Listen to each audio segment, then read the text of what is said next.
Alright, let's begin the final week of this study.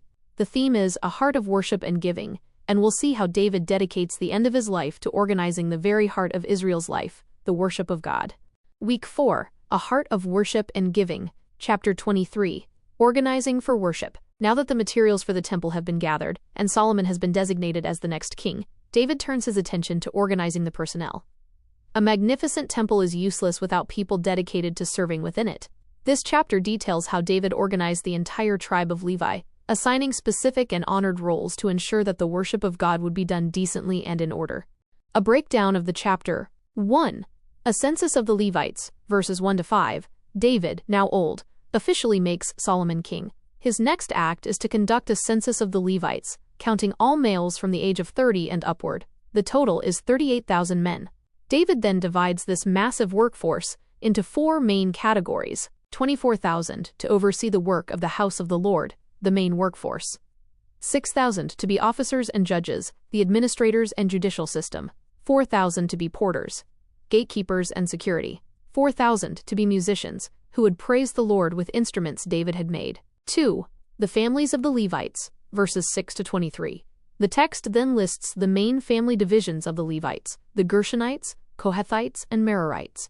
This is similar to the earlier genealogies, but it's done here to organize them for their specific duties. 3.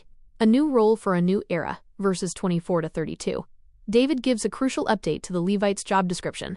Since the Ark of the Covenant would now have a permanent resting place in the temple, the Levites no longer needed to carry it and the tabernacle. Their role was shifting from mobile guardians to permanent ministers. Their new duties would be to wait on the sons of Aaron for the service of the house of the Lord. They would be responsible for the courts, the chambers, the purifying of holy things, and providing the showbread. Their central duty, however, was to stand every morning to thank and praise the Lord. This chapter shows that a heart for worship is not just about spontaneous emotion. Became the maintenance of a continual heart of worship.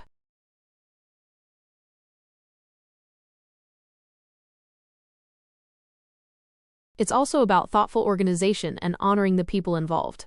Worship is a team effort. David organized 38,000 people for the service of God. From the skilled musician to the gatekeeper, every role was seen as essential for the worship of God. It shows that everyone has a part to play in the ministry of the church. A heart for worship values excellence. David didn't just say, "Let's have some music." He designated 4,000 trained musicians and even designed instruments for them. His heart for God demanded that the praise offered be excellent and well prepared. Giving of your talents. This chapter is a picture of people giving their professional lives to the service of God. Their work, whether in administration, music, or security, was their act of worship. Reflection. Questions for your group. 1. David assigned thousands of people to be gatekeepers and officials. How does this show that the behind-the-scenes roles in ministry are just as important as the upfront ones? 2. The Levites' primary job became to stand every morning and evening to thank and praise the Lord. What would change in our lives if we adopted this as our primary job each day? 3. David meticulously organized the worship service. What is the right balance between organized, planned worship and spontaneous, spirit-led worship? Key takeaway for chapter 23. A true heart for worship honors every person in every role, and it dedicates itself to offering God consistent and excellent praise.